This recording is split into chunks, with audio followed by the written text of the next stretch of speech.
इशारे संकेत मिले कि जो मानवता को उन दूतों के माध्यम से आदि ग्रंथ मिले वो है जिन्हें आप वेद कहते हैं और यहाँ पर वेद के नाम से जाना जाता है।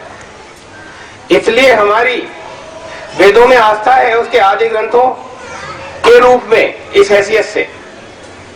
यहाँ कुरान शरीफ में हमारी आस्था है अंतिम ग्रंथ के रूप में और वेद में हमारी आस्था है ईश्वर के आदि ग्रंथ के रूप में।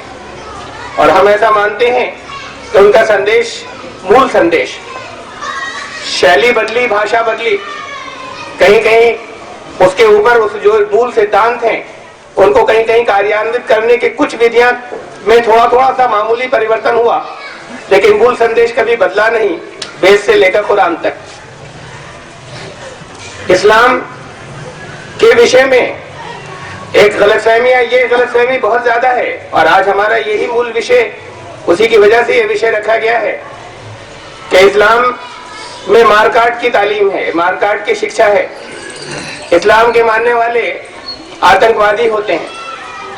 हमसे ये भी जगह जगह कहा गया, ये बात बीच में बहुत चली कि ये तो ठीक है कि हर मुसलमान आतंकवादी नहीं होता, लेकिन हर आतंकवादी मुसलमान ही होता है। हमने उत्तर दिया, हम क्योंकि हमारे नजर में तो वेद से कुरान तक धर्म एक रहा है।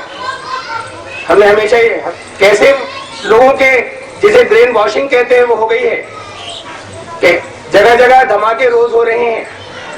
नक्सलियों को आतंकवादी लोग नहीं कह रहे, उन्हें नक्सलवादी कह रहे हैं। वो तो हिंदू हैं, जो हिंदू कोई धर्म का नाम नहीं है, लेकिन जो कुछ कहलाते हैं मुसलमान नहीं है वो। अगर श्रीलंका के अंदर तमिल टाइगर्स आतंकवाद की बात कर रहे हैं तो वो तो मुसलमान नहीं है, वो दुनिया के सबसे बड़े आतंकवादियों में से हैं। वो तो हिंदू धर्म वाले हैं, हमारे तमिल हैं। उल्फा के आतंकवादी आसाम में वो ईसाई धर्म को मानने का दावा करते हैं।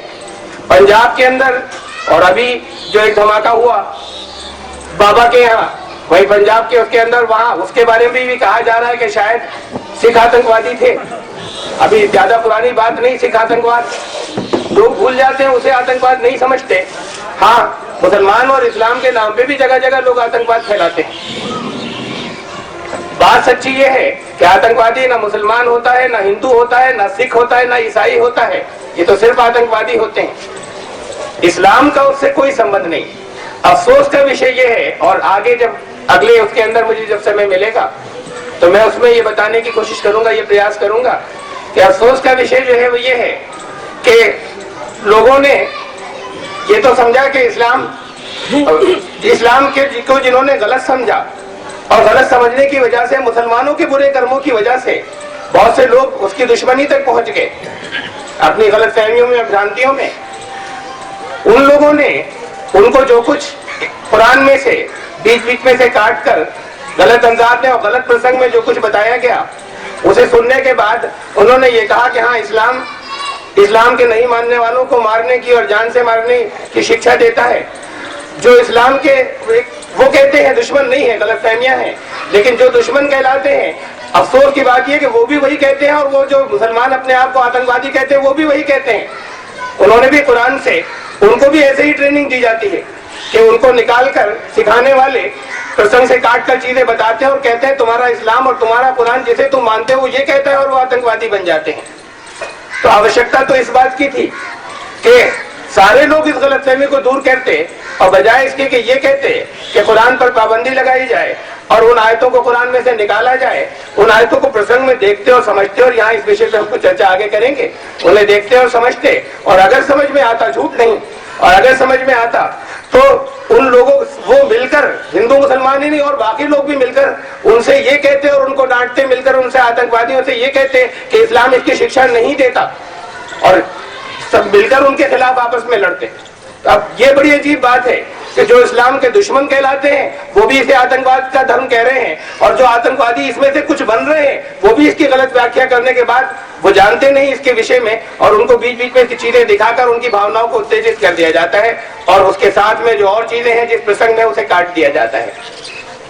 तो ये इसकी और तफसील जो है वो थोड़े जो अगला बाद में मुझे समय मिलेगा मैं उसे बताने का प्रयास करूंगा, इसलिए कि कुछ समय मेरा इसके अंदर निकला कि यहाँ ये जितना यहाँ पर धर्म है जो धर्म चला आ रहा है वो एक धर्म शुरू से चला आ रहा है, हमारे आदि ग्रंथ से लेकर अंतिम ग्रंथ तक। और उसके अंदर जब शांति जिसे हम कहते हैं, शांति तो उसे कहते हैं कि इंसान अपने आप के अपने साथ भी शांत हो, समाज के साथ भी शांत हो, और इन सबसे आगे बढ़ने के बाद वो ईश्वर से भी लड़ नहीं रहा हो, उसकी लड़ाई उसके साथ भी संधि हो, शांत उसके विचार जो कुछ उसने चाहा उन सिद्धांतों से भी लड़ना रहा हो। ये सारी चीजें मिलाकर आपस में शांति स्थापित करती हैं। यहाँ पर जो कुछ भी अभी कोई गलतफहमियां आएंगी, बहुत हमारे सामने आ चुकी हैं पहले से, जगह जगह पढ़ते रहे, पुस्तकें पढ़ते रहे, लिटरेचर आता रहा है, साहित्य सामने आता रहा है। अभी उसके अंदर से विशेषकर जो चीजें आएंगी और उसका अगर इशारा संकेत दिया जाएगा, मैं उनको मैं यहाँ पर समझाने की मैं बात को प्रयास करूंगा और कोशिश करूंगा। इसके साथ में, इस बात के साथ में कि इस्लाम शांति चाहता है और शांति ही चाहता है और अशांति नहीं चाहता। इस्लाम में मैं बहुत फिर संक्षेप में आखिरी बात, जो अभी जो पहला जो मुझे समय मिला था अंतराल, उसमें इतनी बात कहना चाहता हूँ कि इस्लाम में जहाँ ये कुरान शरीफ के अंदर, पहले इसकी शैली जो है उसके बारे में समझ लें कि कुरान शरीफ के अंदर कोई एक विषय एक जगह नहीं है, ये इस तरह की पुस्तक नहीं है कि यहाँ पर ये युद्ध से संबंधित चीजें हैं, किसी और जगह जो है वो खाने पीने से संबंधी बातें बताई गई हैं, किसी जगह जो है वो नमाज पढ़ने से संबंधी या उपासना संबंधी बातें बताई गई हैं। ये अलग अलग बहुत से उपदेश हैं, अलग अलग सूरतों या जैसे सूरतें हो, जैसे वेद के अंदर सूक्त होते हैं, ऐसे यहाँ सूरतें होती हैं, ऐसे सूक्तों के रूप में ये अलग अलग संदेश हैं। उन संदेश में बहुत सी बातें कहीं बार बार आती हैं, बहुत से उपदेशों के अंदर आती हैं। किसी जगह उसको तफसील से कहा गया है, किसी जगह उसको बहुत कम वाक्यों में कहकर गुजर गए। जहाँ कम वाक्यों के ऊपर कह के गुजर गए हैं उसको छांटा नहीं जा सकता, जहाँ पर उसकी तफसील भी आई है उस तफसील को साथ में लेना आवश्यक होगा, वरना बात समझी नहीं जा सकेगी, वो गलत फहमियां ही रहेंगी।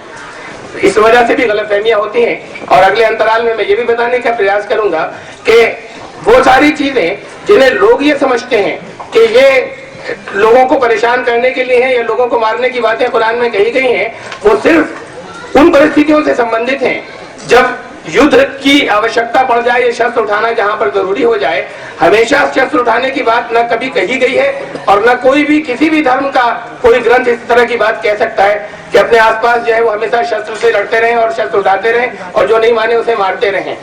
तो मुझे तो शिक्षाएं हमेशा आदि ग्रंथ से लेकर अंतिम ग्रंथ तक हमेशा समान मिली हैं और मैं अपनी में बात कर रहा हूँ। और सिर्फ ये मेरी बात नहीं है, आप शायद मिले नहीं होंगे, लेकिन बहुत बड़ी संख्या में हमारे प्रयासों से, और उनकी संख्या हजारों की बात नहीं है, बहुत आगे है, लाखों से शायद ऊपर है, कि जो इस बात को मानते हैं कि इस्लाम धर्म का ही ग्रंथ है आदि ग्रंथ वेद भी, वो आदि ग्रंथ है और ये अंतिम ग्रंथ है। तो हमें तो किसी जगह पर शिक्षाएं जो मूल संदेश हैं वो हमें विपरीत नहीं मालूम होते। और अगर शांति की बात यहाँ होती है तो शांति ही की बात जो है वहां पर भी होती है। हाँ, अगर कोई अशांति फैला रहा है तो उसका हाथ रोकना होगा। शांति इसलिए कि शांति स्थापित करनी है, और शायद इसके अंदर उसे भी शांति की परिभाषा ही में ये बात आती है कि अशांति फैलाने वालों के सामने सर नहीं झुकाया जाए बल्कि अशांति को रोका जाए। इसलिए इस्लाम, मैं ये कहना चाहता हूँ। पंडित महेंद्र पाल जी अपना पक्ष है। आप लोग मोबाइल बंद कर लीजिए जो आपके पास है। ओम शन्नो मित्रशं वरुणाय शन्नो भवद्वर्यमा शन्नो इंद्रो बृहस्पतिः शन्नो विष्णुरुक्रमः।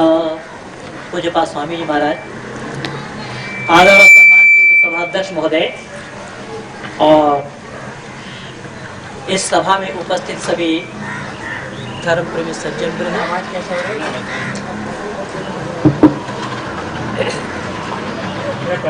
इसके बिना भी मैं आवाज पहुंचा सकता हूँ, ऐसी बात नहीं है। हमारे भ्राता श्री जी ने